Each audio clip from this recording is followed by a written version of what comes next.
छात्रों, मैं ब्रजेश तिवारी आपका स्वागत करता हूं अपने channel chemistry in style of Brajesh Tiwari में। आज हम आपको बताने वाले हैं विलयन के अणुसंख्य गुणधर्म कितने होते हैं, कौन कौन से हैं और उनमें से वाष्प दाब में अवनमन क्या है, राउल्ट का नियम क्या है, इसके विषय में हम डिस्कस करेंगे। इससे पहले हम जब चलते हैं वीडियो की तरफ, उससे पहले आप लोग रेड कलर का जो आइकन दिख रहा है इसे दबाकर हमारे चैनल को सब्सक्राइब करें, लाइक करें।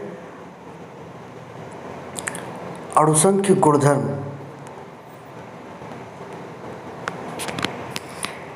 किसी विलेय के वे गुण जो विलेय के कणों की संख्या पर निर्भर करते हैं अणुसंख्य गुणधर्म कहलाते हैं।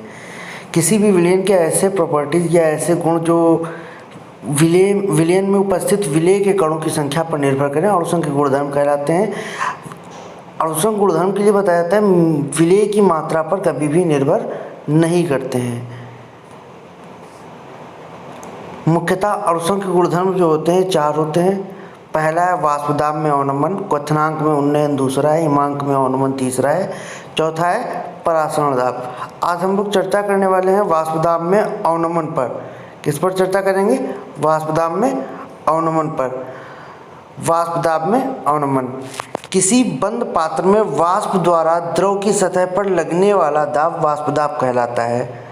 किसी शुद्ध विलायक का वाष्प दाब विलयन से अधिक होता है, यानी किसी विलायक में अगर कोई अपद्रव्य मिला दिया जाए तो उसका वाष्प दाब कम हो जाता है, क्योंकि विलयन में विलेय विलायक की अन्योन्य के कारण विलायक के कणों की संख्या में कमी हो जाती है, जिससे विलयन के वाष्प दाब में भी कमी हो जाती है।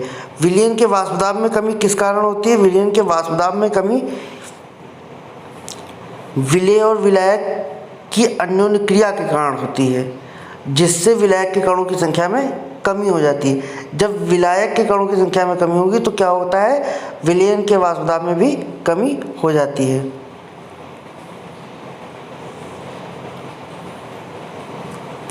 माना शुद्ध विलायक का वाष्प दाब P0 व विलयन का वाष्प दाब PS है, तो वाष्प दाब में अवनमन यानी कि वाष्प दाब में कमी जो होगी डेल्टा P वो PO माइनस PS होगी, अर्थात शुद्ध विलायक के वाष्प दाब व विलयन के वाष्प दाब का अंतर वाष्प दाब में अवनमन कहलाता है।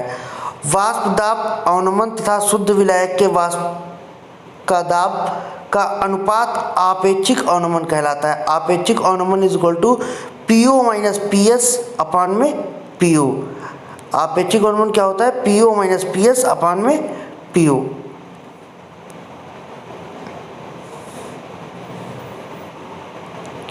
वाष्प दाब में आपेक्षिक अवनमन संबंधी राउल्ट का नियम। इस नियम के अनुसार किसी विलयन का आपेक्षिक वाष्प दाब अवनमन विलेय के मोल भिन्न या मोल प्रभाज के बराबर होता है, अर्थात PO माइनस PS अपान में PO is equal to x of A। और मोल भिन्न के विषय में या मोल प्रभाज के विषय में आप जानते हैं मोल प्रभाज इज इक्वल टू विलेय के मोल बटे में विलयन के कुल मोल, जिसको हमने इस फार्मूले द्वारा डिनोट किया है।